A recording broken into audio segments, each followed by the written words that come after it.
guys, it's Lori, your cheeky crafter. I'm going to be working through the Stamps of Life July 2022 card kit. And the first couple of cards I made, I didn't record, and here they are using the included A1 size Deckle Edge card set. So I made these two cards. You can see right here on this one, I added a little liquid pearls in dark chocolate to give that chocolate on the s'mores a real effect. So I really like the way that goes. And so I did record the rest of my cards. I did have camera trouble a couple of times, so you'll see some blips and blops, and sorry about that. But I am going to set the rest of this to music while you just watch me put these cards together. I was able to make 30 cards, and also I was super excited that I got that many cards out of the kit.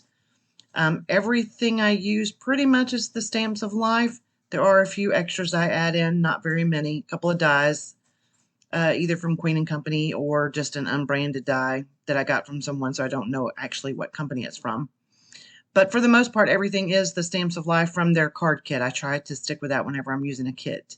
But if you have any questions, leave them in the comments. I will be happy to get back to you. I hope you enjoy this video. Thanks.